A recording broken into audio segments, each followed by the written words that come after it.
Good evening. Today is Constitution Day, a time when we celebrate we the people of the United States and their efforts to form a more perfect union. We are still striving to do so. The document mentions voting 5 times, yet this most precious right is often deemed a privilege, susceptible to a variety of restrictions, from males who own property to those who could demonstrate literacy. After decades of activism, women won that right to vote about a century ago, and the League of Women Voters, founded shortly before the 19th Amendment was passed, has sought to register eligible voters and inform them about candidates and issues ever since. If you're not registered to vote, or you need to change your name or address, the deadline is October 9th. All you need to know is available on the website www.votespa.com. And our information about the candidates will be available about October 1st at vote411.org. And this evening, we are delighted to have a program for you to help you understand voting machines and their potential impact on the outcome of our elections. We believe we will have new machines in place in Delaware County and across the Commonwealth for the 2020 elections. So this is an opportunity for you to know what currently exists and what we need to have available in the future. Tonight, we are pleased to work in collaboration with Citizens for Better Election to welcome to Radnor Mr. Kevin Skoglund, a cybersecurity expert who has worked specifically on the issues involving voting machines, the good, the bad, and the ugly. Mr. Skoglund. Thank you, Roberta. Thank you to the League of Women Voters for having me. So I'm going to give a brief presentation, and then I'll take questions at the end.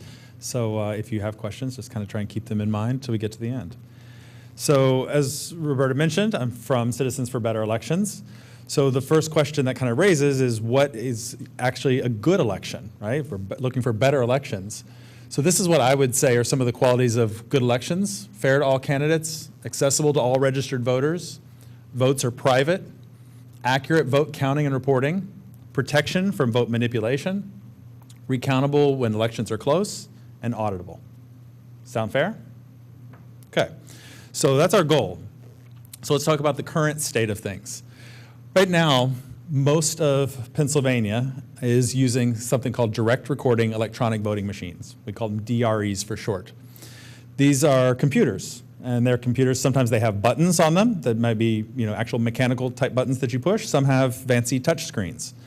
But in every case, the results of every vote cast are stored as digital data. That's what makes them direct recording electronic. So some of the examples that are used in Pennsylvania: the Sequoia Advantage, the ES&S iVotronic, the Diebold AccuVote TSX, and the Danaher Shuptronic 1242, which is what I believe you guys use here. Other neighboring counties use the other ones. All of these are examples of DREs. It's also notable that of these companies here, Sequoia has gone bankrupt a couple of times and is now have been bought by another company. ES&S is still in business. Diebold has sold their company to someone else, and Danaher doesn't make voting machines anymore. So direct recording electronic voting machines, the way they work is you press buttons on the screen, cast your vote. The results are stored digitally on some kind of cartridge. This happens to be a cartridge from the Sequoia Advantage, but all of them have the same kind of thing. And the cartridge may be different kinds of hardware, but there's always some kind of removable media that's there. And then at the end of the election, you print results. You have a results tape that comes out. If you want to recount the election, you print the result tape again. That's how you recount it. So the first problem with these machines is that they don't have a paper trail. So voters can't verify that their votes were recorded accurately. You have no way of knowing once you push the button that the electronic signal went through and was stored correctly. And the digital data is easy to edit. It's a digital file. It's a lot like a word processing file. It's very easy to just edit the contents of that. There's no way to recover votes if machines break. If something happens and that cartridge gets corrupted or anything like that, those votes are just gone. And you can't recount it or audit it. You can only reprint those vote totals again. There's a actual law in the Pennsylvania election code that says you have to be able to recount votes, but they actually had a lawsuit to adjudicate it and say, does this count as a recount if you go and print it again? And they decided, yes, it does, that's considered a valid recount. So that's why we're able to use these. So you have the line there, you see, if you wanted a second opinion, would you ask the same doctor? And that's essentially what you're doing. If you want to find out how the votes were, the only thing you can do is print that cartridge again. You can take the cartridge back to headquarters, you can print it somewhere else, but it's still the same file that you're printing. Most of the US has moved to paper ballots or machines with some kind of a paper trail. You can see on this map, all the green areas are paper ballots. The ones that are yellow are DREs that have a paper trail attached. So it's the same thing as what we have, but they've stuck a printer on the side of it. And then the ones that are in red are the ones with no paper trail. And you can see, if you look at Pennsylvania, you can see how much of it is red. A lot of the states that are on there that are red on this map are in the process of upgrading. So Louisiana, New Jersey, Delaware, a lot of these states are in the process of actually switching over. In Pennsylvania, though, only 20% of the voters use paper ballots or machines with the paper trail. The green areas are ones that are voting primarily by paper ballot. The yellow ones are mixed, and then all the red ones are the DREs. And you can see where you fall. So the second problem is that our voting machines are super old. The lifespan of these machines is meant to be 10 to 15 years. And all of us own computers, right? We all know that computers go, at a certain point you have to retire them and get new machines, whether that's for your office, whether that's for your personal use. The machines that we're using now are no longer manufactured, and in many cases the operating systems that they use and they're based on are no longer supported or updated. So some of them may use things like Windows XP that have been retired. The mechanical, electrical, and plastic parts simply wear out. It happens, the glue just stops holding a lot of times on these things. They're just not meant to last.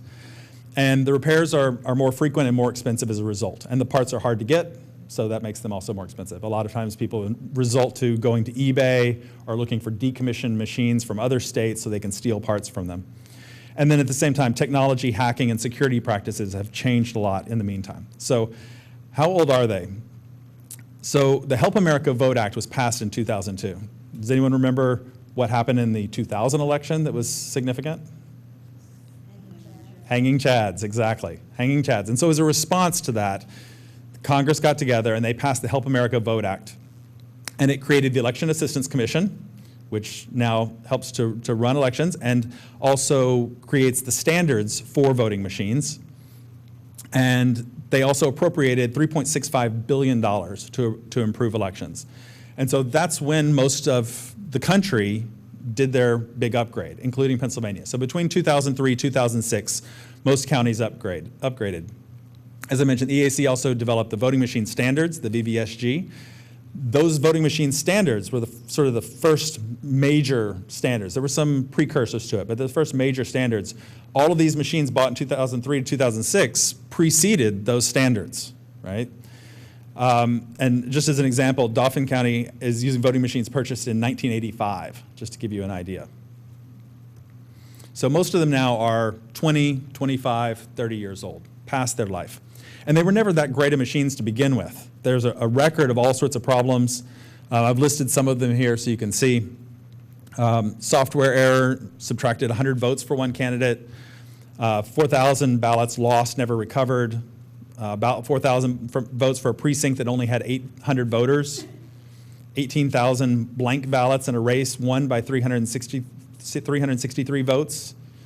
In New Jersey, 2008, 37 machines had more votes than voters. Vote flipping, it's a very common occurrence. In the case of Virginia in 2014, they figured out that it was because the glue holding the touchscreen had degraded to the point that the layers had shifted out of place. And then there have been problems in Pennsylvania. I've listed some of the more recent ones. Flipped votes in Butler, Cumberland, Lebanon, and Perry counties in 2016. In 2016, 3 machines in Allegheny County were not recording vote choices. 2017 machines in Montgomery County either would not activate or froze up. 600 machines in York County had double votes affecting 9 different races. And 2018 voters in Dauphin County had problems because the power went out. We had the big storm at the primary. Remember the big storm? So they lost power, and the backup batteries on the machines weren't working. These are the 30-year-old machines. So they had to, there were voters who had to either wait or couldn't vote. And then also the primary, the DREs in York County would not boot up, and they ran out of provisional ballots. They didn't have enough provisional ballots on hand. So one key aspect of voting machines, what we should be looking for, is resilience. It's a key word. Really, if there's nothing else you take away from this, there's going to be two key things I want you to remember. This is one of them. We need resilient voting machines. And that doesn't just mean protection from Russian hackers. That also means protection against power failures and backup batteries that don't work, right? One of the things about elections is that elections only happen one day. You get one shot at it, right? It's not something you can invite everyone back to do it over again, right? So we need to make sure that we have, protections in place to be resilient on election day. The third problem is that they are vulnerable to manipulation. And security researchers have shown this over and over again. Professor Appel from Princeton University has videos online actually demonstrating how to hack the Sequoia Advantage machine. There's an article, I think it was Politico, How to Hack an Election in 7 Minutes, where he talks about how easy it is to do. Professor Halderman from University of Michigan had a piece in the New York Times a couple months ago, I hacked an election, so can the Russians, where he actually walks through and explains step by step how this could be possible, and actually shows a hacked election. He gets a bunch of University of Michigan students together, they vote, and at the end, surprise, the vote goes in a way that no one expected. So, and then the DEF CON Hacker Conference, that's generated a lot of headlines, both last year and this year. They brought into the voting machine village a lot of these machines, especially these older DRE machines that a lot of the country still was relying on, and showed how they could be hacked, some in as little as 1 hour. I've got a picture there of the Pac-Man machine. That's because Professor Halderman actually was able to take one of these DRE machines, I think that's the Ivotronic, no, sorry, that's AccuVote, and was able to hack it such that he could play Pac-Man on it. That lets you know how malleable and manipulatable these machines are. So, a common myth, voting machines that are not connected to the internet are secure. And Professor Halderman demonstrates this very well in his New York Times piece. There's a number of ways that these machines can still be hacked. They can be hacked by sort of doing it from the top down, to go to the election officials and maybe phish them with an email, get them to click on a link, download some malware to their computer, right? Or in some way give up credentials to their computer or one of their accounts so that people can gain access. And then they can be infected and then spread, from their account, spread outward throughout the network till you eventually reach, an election management system. And those machines are then programmed for the election, and the removable media is taken from those machines out to every voting machine, right? So you can then spread via the removable media to every single voting machine. Or you can do it the other way around, from the bottom up. You can go to a polling place where there's machines often left sitting unattended, often not secured very well. A lot of polling places are just schools or churches, things that aren't really set up as a high security environment, really set up to take the best care of these. And we try to do as good a job as we can to put them in locked closets and things like that. But often, especially with these really big machines with the full face, I mean, the Sequoia Advantage is 265 pounds. It takes 2 people to lift it. I mean, it's huge. It doesn't fit into a closet very easily. It's kind of hard to manage that. And so they sit unattended, and it's very easy then, and that's what Professor Appel demonstrates, how you can pick the lock. These have like cheap file cabinet locks on them. You pick the lock, you break inside, and you can start replacing, hardware and chips as much as you want. A lot of times the results cartridge is already sitting in there, even ahead of time, just waiting. And then there's also wireless modems. A lot of these, they say they're not connected to the internet. They may not be connected to the internet while voting is happening, but that doesn't mean that they never connect to the internet. They may connect to the internet while they're being set up. They may connect to the internet when they're transmitting results at the end of the election. It's very common. A lot of the voting machines have a wireless modem. It's like a cell phone, cellular modem. It connects to the public telecom infrastructure and goes back to headquarters. The public telecom infrastructure and cell phones, they're right up against the internet. Like there's a very thin boundary between those. And we know that, right? We use cell phones that are smartphones, and we can both make phone calls on them and we can surf the internet on them, right? There's just a few pieces of hardware and software that keep that separate. And that's a very hackable, there's very hackable hardware and software. A couple of times this year already, hackers have diverted traffic from those routers to Iran and to Ukraine and places like that. So it's something that we know can be done. And it has become a national security issue. That's the thing that has really changed in the last few years that wasn't always true before. So we have to kind of reevaluate things because the threat environment has changed. It's not the same as it was back in 2000, 2003, 2006 when we were buying these machines. We know that in 2016, Russia targeted election systems in 21 states. In 2017, the Department of Homeland Security classified elections as critical infrastructure, putting it on par with our nuclear power plants and electrical grid. Just, I think it was like 2 weeks ago, Secretary Nielsen said there's little doubt that our adversaries and non-state actors continue to view elections as a target for cyber and influence operations. Our democracy itself is in the crosshairs. So it can't be more of a stark warning than that. And we know that foreign nation states and other backed actors are highly motivated. They have the technology, they have the skills, they have the manpower, and they have tremendous financial resources, and they stand to gain a lot by influencing our elections. These vulnerabilities would just not be acceptable in any of our other national security systems, in any other part of our critical infrastructure. This is the only place that we really allow this to happen. So what's the solution? Paper ballots. It's the first big part of the solution. They're recommended by all election integrity experts. Hand-marked paper ballots. You take them in, you count them by optical scanners, you verify them using risk-limiting audits, and you have ballot marking devices for accessibility needs. So let's walk through some of that. So voting with paper ballots. A voter fills in a circle on a paper ballot at a private booth. Then the voter takes that ballot when they're done. They insert the ballot into the scanner as they exit. The scanner reads the ballot. If there are any problems with the ballot, it can kick it back out to them so they can make adjustments. And finally, it tallies the vote. The scanner then drops the ballot into a locked ballot box for safekeeping. The digital vote tallies then, at the end, can be retrieved and reported. So we're really using the scanners for the counting. It increases public trust in the elections because this is easy to understand and use, paper and pencil, or paper and pen. There's no technology between the voter and marking a vote. That makes it more resilient. We don't have to worry that the technology is not going to work. Voters can still vote even if the power goes out, right? We light candles if we have to. Voters have the opportunity to verify their ballot, which we don't have with the current DREs, right? I cast my ballot. I can see it right there on this paper. And those votes can then be recounted and audited afterwards. And votes are not lost when equipment fails. For whatever reason, if it fails, you still have those paper ballots. This is still using technology, so we're not getting completely away from technology, but we're using the technology in a smart way. There's the paper record, so we know we can still always go back to that if we need to. And we're also going to do post-election audits to verify that the hardware did what it was supposed to. We're not going to just trust it completely. We're still going to check and make sure it did its counting right. And then, as I mentioned, the scanners can also alert voters to problems, which is handy. If we did hand counting, for example, instead of machine counting, you don't get that.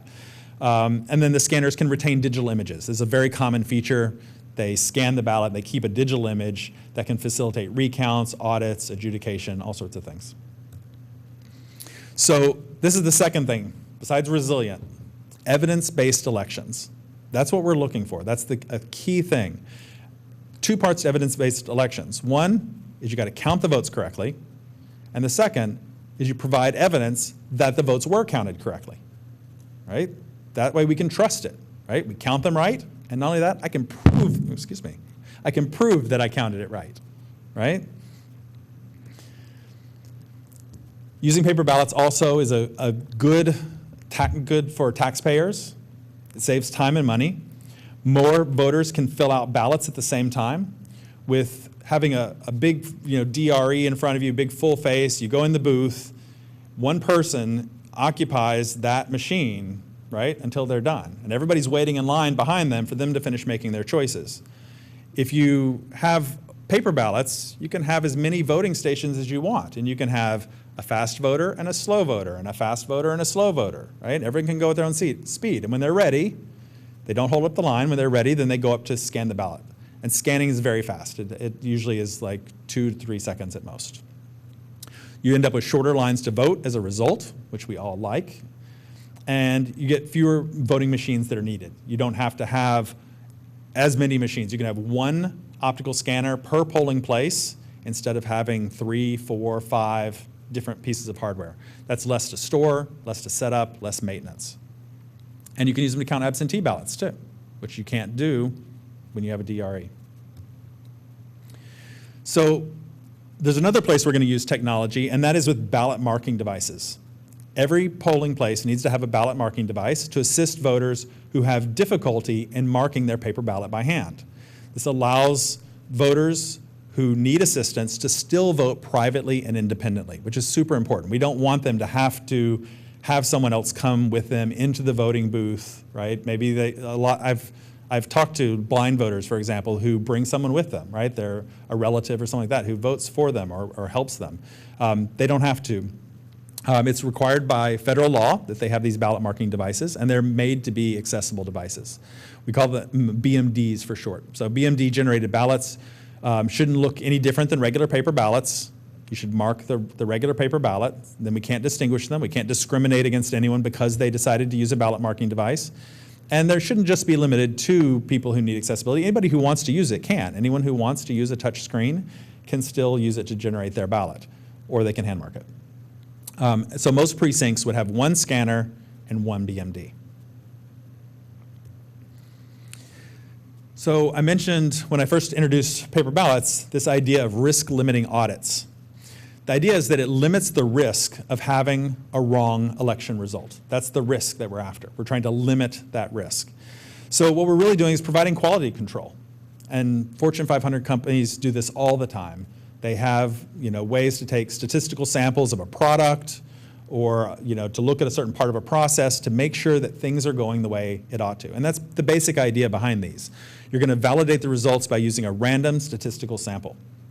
The sample size varies. It depends on the margin of victory. If an election's close, well, you got to take a pretty big sample to make sure, right? You might even have to actually recount all the votes to find out, the results. But if it's a pretty wide margin of victory, then you can just sample a real small portion and find out if it's right. So you see I've got a picture of some soup there. You may be wondering what the soup is all about. So if you want to know if a bowl of soup is salty, you just stir it up really good, take a little sample, take a taste, and you know whether it's salty. It doesn't matter whether you have a small bowl of soup or you have an enormous vat of soup. As long as you stir it up really good so that you know you're taking a random sample, you can take a pretty small sample and figure out whether or not it's salty. So risk limiting audits should be performed automatically and routinely after every election, right? We want to make sure that we can feel confident about the results that we had. So that's the problem. We talked about the solution. Now I want to kind of tell you where things have come recently, because there has been some things happening. Our group has been working to affect some change. In February of 2018, Montgomery County was the first county in Pennsylvania to decide that they were going to take action. And that was largely because we really got on their case in 2017 and brought this to their attention. They listened to us. They decided this was something that was important, and they started moving forward. In February, they had an open house. Some of you may have attended at the Montgomery County Community College. And they had 5 different voting machine vendors there and a number of e-poll book manufacturers there for everyone to just evaluate. And that was sort of the kickoff to them what became their RFP process, request for proposal. It was the first step in procuring new machines. So they did the RFP process, they sent out the RFP to vendors, and vendors have responded. And that's where things stand right now. Meanwhile, our group, Citizens Better Elections, started going to Harrisburg and started talking to people in Harrisburg and saying, we need to fund these voting machines, and also trying to convince the state and other counties that they needed to upgrade. In April, while we were doing that, Governor Wolf issued a directive that said that all counties in Pennsylvania need to upgrade their voting machines with a voter verifiable paper record before 2020, right? By the end of 2019, they need to have something picked out and ready to go, with the idea that the primary should be run on these new machines in 2020 in preparation for the presidential election. And then strongly encourage people to go ahead and do it in 2019 so that they had, more time to sort of do a test run. So that's kind of the stretch goal, is for everyone to try and do it in 2019 rather than trying to introduce new machines during a presidential year when turnout will be a lot higher. That allowed us, once it was sort of guaranteed everyone was going to upgrade, then it became a question, okay, who's going to pay for this, right? This is not cheap. So where does the money come from for this? So we started working on the General Assembly to try and get them to provide funding, and with the goal of putting it in the 2018 budget. And we knew that was an uphill challenge because the governor did not make a funding request for voting machines. This April is when he made the directive. I think February is when his budget proposal came out. So it had already come out at that point. And it wasn't in there.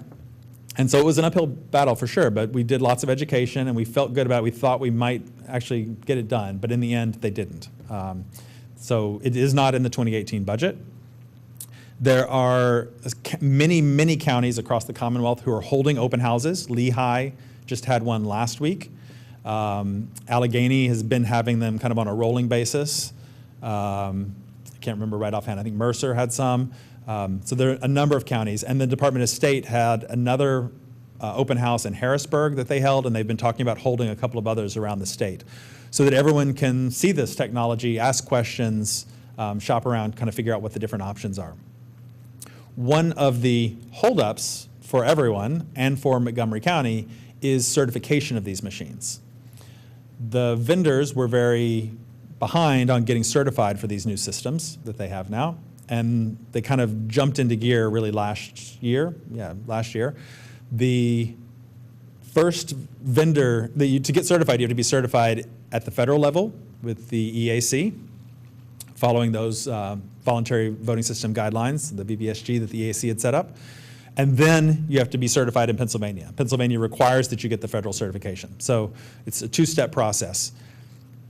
One vendor has been fully certified, and that's it right now. So if you wanted to buy a voting machine today in Pennsylvania, there's only one vendor you can buy it from. There's a second one that's about to be certified. It's very close. It's in the final stages of evaluation by Pennsylvania. There's a third that's been certified at the federal level and is working its way through Pennsylvania, so in the coming months. And then there's a fourth one that is just starting the process, and there's a fifth one who I think is not going to show up until 2019, even apply till 2019. So that's definitely been a holdup, and that's part of the reason why Montgomery County started kind of pulling back the reins a little bit on their RFP process, is because they were getting bids from all these vendors, but they can't actually do a contract with a lot of these guys at the moment. So there's a lot of kind of moving parts here between certification and funding and counties moving forward. So the cost of the upgrade, there are a number of different costs. They range typically between $100 million, can go as high as $150 million. It depends a little bit on what you think counties want to buy. Do they want to buy lots of touch screens and fill a voting place with lots of different touch screens, or do they want to go with hand-marked paper ballots, optical scanners, ballot marking device like I described? The fancy touch screens are a lot more expensive. I think it's not a good use of taxpayer money. We only wheel these out twice a year. We don't need the fanciest touch screens in the world. And there are also other security advantages, things like that, shorter lines, lower costs to paper ballots as well. So we're putting the cost at about $100 million. Most counties can't afford that. There's some counties who can and are going to move forward regardless, but a lot of them are waiting to see what happens with funding. The federal government did pass some funding, so about $14 million came to Pennsylvania out of that. So out of that $100 million, 14 is now covered. So that's still a huge gap. And the question is, who's going to fill that gap? The federal government is considering more money. There's the Secure Elections Act, Senate bill right now. It has lots of bipartisan support. It seemed like it was really moving ahead full steam, and then the White House signaled that they weren't interested in it, and a couple of other senators then kind of steered it off in Rules Committee, so it's kind of stalled now. But that would potentially have more money in it. And then the state could appropriate more money in the 2019 budget. And I know for a fact that is something that they're already discussing and already talking about. Whether that becomes a reality and how much of that gets covered, remains to be seen. But it is on their radar. So how you can help. So you can follow the county purchasing plans. You can look for these open houses, figure out what's going on. Are they doing an RFP? Are they aware of these issues? Is this something that they're thinking about? You should tell your U.S. and state elected officials to fund these voting machines. In our opinion, voting machines should be shared cost. We hold elections for federal, state, and local offices on them. So this is something that is part of everyone's electoral life. So it makes sense that it is. And counties bear most of the cost of elections already. They really do. All the administrative and everything all falls to the county. So they're already picking up a lot of their share. The question is, what about the state and the federal government? How much should they put in? And then sign up to be a poll worker on election day. It's super important because we have these aging machines, right? Things may go wrong in the meantime, right? And then also we're going to be making a transition to new machines soon. And they're going to need help. Voters are going to need help. Poll workers are going to need to be there to help. So volunteering to be a poll worker is critical at this point. I'm a judge of elections, so this is something I feel strongly about. And then spread the word. Ask your neighbors to join our effort. Sign up for our emails and action alerts. You can do that on Facebook and Twitter, which you can find right there. So with that, I will turn it over to any questions that you guys have. Yeah? Some people want to know how you become a poll worker. How do you do that? You can go to your county website, and they should have a voter services page that will have a link. Do you have one for yours that you want to share? I think there's a phone number you can call, correct? Anne-Marie? You can call the County Bureau of Elections. County Bureau of Elections. Have that phone number available. Yeah. At this moment. But that's one way to do it. I think they may also have an email address on the County. That's right. Elections website. County Bureau of Elections should have email, and a lot of them right now, a lot of counties are looking for poll workers right now, right? This is sort of Labor Day kind of begins the sprint towards the election. And so a lot of them are looking now. A lot of them have flyers, maybe even posted on their homepage of the website. They may have things like that because they're looking for people. And contact the parties as well. That's right. That's right. But polls are sort of chronically understaffed. It's an ongoing problem all the time. So if you're looking for an easy way to help, and it's fun. You get to see all your neighbors come in. Everybody comes in. You get to say hi to them and everything. You end up, chit-chatting and catching up with people, and then you sit around with a number of other nice poll workers for the day too. So it's a long day. It is a very long day. That's for sure. Some counties allow you to do half days. If you do a half day, they try and encourage you to find a buddy, so that you can split it and share it. It makes it easier administratively for them. But some of them they realize that an 16-hour day is tough. If you can split it up, it's a lot easier. Any question? The focus of the talk is primarily on the voting machines, and you spoke a little bit about the vulnerabilities in the off-site data manipulation and phishing and malware. I've been very concerned about the security of registration data. Mm-hmm. Can you briefly talk about whether or not there are any initiatives to improve audits, controls, and security? Because that is all internet connected, even more so than the machines themselves. Yes. And it's just kind of vulnerable, probably. I don't know as much about it. I know that it is something that is top of every state's mind, and DHS has been really working with states on that issue because they see it as a top priority because those are very often internet connected. And we've seen the manipulation is largely centered around that so far. A lot of the attacks and attempted attacks have been around that. I know that Pennsylvania has been working hard on that and has been having it audited as well.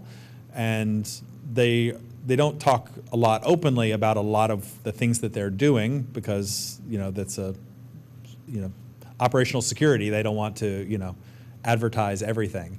But I know that it is top of mind for them right now.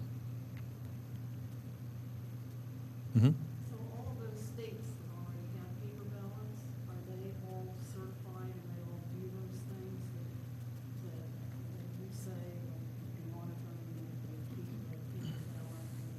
That's right. They do. Why are we so? Yeah. I mean, a lot of them, it changed for them in the last few years. A lot of them have upgraded, let's say, in the last 5 years. As their machines got to the end of life, they went ahead and refreshed them. They realized that they needed to do something, and we didn't. There are several states who just decided that it wasn't top of their priority list. I didn't quite understand when you're talking about people who are handicapped and how they would use these different, the different type of machine. Having worked at the polls, one of the things I find a lot of times is you get somebody in who thinks they're okay, but then they get there and there's the stress of everything else going on. And is this something where you declare that you're handicapped so that you go to a different place, you get to that different machine? What is the process? So it's the American with Disabilities Act that requires that you make voting accessible. You don't have to sign anything saying you want this or anything like that. Anybody who wants it, you don't even have to ask why they want it or anything like that. If I walk into the polling place and I'd say I'd like to use the ballot marking device, then I go use the ballot marking device.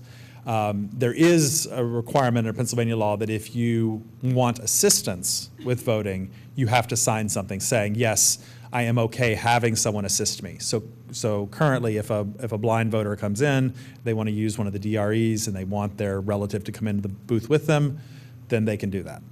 Or if they can. This ballot marking device is really more like the old machines where you're making something rather than marking with a pen. Yeah, so the ballot marking device they're all touch screens. So you have a device, some screen, it's about the size of a large tablet, extra large tablets, let's say. And so you can choose different languages. You can choose different screen contrasts. You can make the text bigger so that you can see it easier. If you're not, fully blind but vision impaired, you can make the screen bigger and more contrasty. And then you can go through and vote on that. And then when you're done, you say print, and it prints the ballot. It marks your ballot for you. I'm sorry, I didn't actually walk through that. I should have. So that's what it actually does. It marks your ballot for you so that you actually have then the piece of paper that you can go and scan into the optical scanner. So that's the idea, the ballot marking device. Mm-hmm. All these other states have approved machines.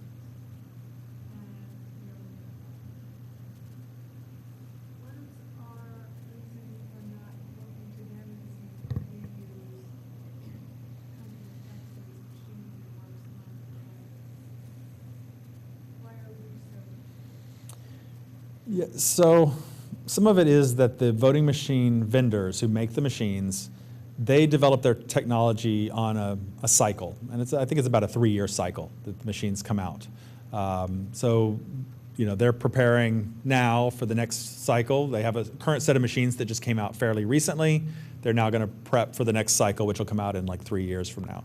So this current crop of machines that have come out had to go through federal certification. Most of what the rest of the country bought, they bought 3 years ago. It's a previous generation. If you think of like an iPhone 5 and an iPhone 6, they're using the iPhone 5. We're waiting for the iPhone 6 to be approved so that everyone can use it. So they can't go buy the new technology necessarily either if it hasn't been approved yet. But most of them have now been through federal certification, but they have to go through also state certification. We have state requirements in addition. Every state has little quirks in their law, different things that they're looking for. So we basically all say, look, we want the federal certification, and then you have to come through our much smaller checklist of things that we want in addition to that. Mm-hmm. The certification itself, are you certifying the manufacturer of the particular machines? If the machines are manufactured, is there any safeguards that they're not tampered with while they're in inventory or processing delivery? So you're certifying a model of machine. So it's not a manufacturer, but it's a model machine. But what happens is each manufacturer basically puts forward all of their voting machines as a suite of machines. And they do that so that they can get them all certified at once and go through the process at once, but also then it allows counties to mix and match, right? Somebody can say, oh, I want to buy this component, but I want it configured this way, and I want to add this, you know, with it. So you can mix and match, you know, how you want to use them. The actual machines themselves, there's no review of or certification. They come from the manufacturer, you know, direct to the county, and they should all be to spec, you know, from what they were before. But it's up to the county to, you know, to evaluate them and make sure that they are. Yeah. What is the lifespan of these new machines? 10 years probably, 15 if you're really lucky, but probably 10. You're talking about $100 million on, let's say, for the lesser price ones. Is that per county, or is this for the whole state? For the entire state. For the entire state to replace all the machines. So we really need to Yeah. see the prorated by per person voting population. That's right, that is. And you also do, you brought up a point though, we do also need to stop getting off of this cycle of, you know, getting in a hole and then digging ourselves out again, right? I mean, most businesses budget for their hardware and technology, their capital expenses on a 10-year cycle, and you depreciate it over 10 years, and then you buy new again, right? That's how most businesses run things. And we should be doing the same thing here. We should be planning now. We should buy new machines now, and we should know in 10 years we're going to need to do it again, right? So there should be a plan. Maybe we start putting money away every year in a, you know, in a fund so that it's there when we need it, or maybe you take out a bond issue or something so that you can pay it off over time, but it should be on a sort of 10-year cycle for refreshing these. Yeah. Yeah, it'd be great if they lasted longer. You know, the old days of these old lever machines, you know, they lasted 30, 40 years. You know, we got kind of spoiled with those. They had their problems, but, you know, they lasted a long time. Modern technology, it's made of plastic. These parts are just not manufactured to last that long. And the operating system, I mean, to think about, I mean, to use Windows 95, I mean, some of these, like, machines bought in 1996, you think about that, it's Windows 95. Can you imagine using Windows 95 now for your work, right? I mean, it just, so we need to move on. Any other questions? Yeah? How long are those voting results kept typically? I'm sorry, say that again? How long are those voting results, the ballots, result of that, how do they keep it? After the election, how long do they keep them? It's in the election code for how long. My recollection is that you have to keep them for 3 years, I think. Or maybe it might be 1 year. I don't know. I'd have to go back and look. It's at least a year. It's at least a year, but it's prescribed in the election code, and that's already true now. They already have to keep all the sort of artifacts of the election around for that amount of time. They would just have to keep paper ballots around as well. You know, another big shift when you switch to paper ballots that we'll all have to adjust to is then you have to keep those paper ballots secure, right? You have to, chain of custody becomes very important. Being able to, you know, put locks on the box and everyone feel confident that no one has, you know, gotten in there, and that they know that these boxes have been accounted for at every point along the way. It's just different than what we've done in the past. So other places have done it. Other counties in Pennsylvania can offer guidance on how to do it. We've been encouraging counties to you know, reach out to them, because a lot of these guys are very experienced with setting up a polling place for paper ballots. How do you get them printed? How do you maintain chain of custody afterwards? So there are a lot of people with experience who can also help guide us.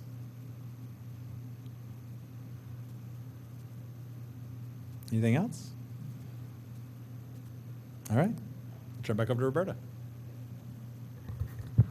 Well, I think we've all learned a lot more than we knew before. And so you know, Delaware County Council will be making the decisions for Radnor Township and all of Delaware County in terms of refreshing our voting equipment. And we hope it'll be done sooner rather than later. If you would like to provide any input into that process, the Delaware County Council meets on Tuesdays and also on Wednesday mornings around 10 o'clock, am I correct? And you can go and provide comments at 10 o'clock to County Council on either Tuesdays or Wednesdays. Wednesday is their official meeting, and they do value community input.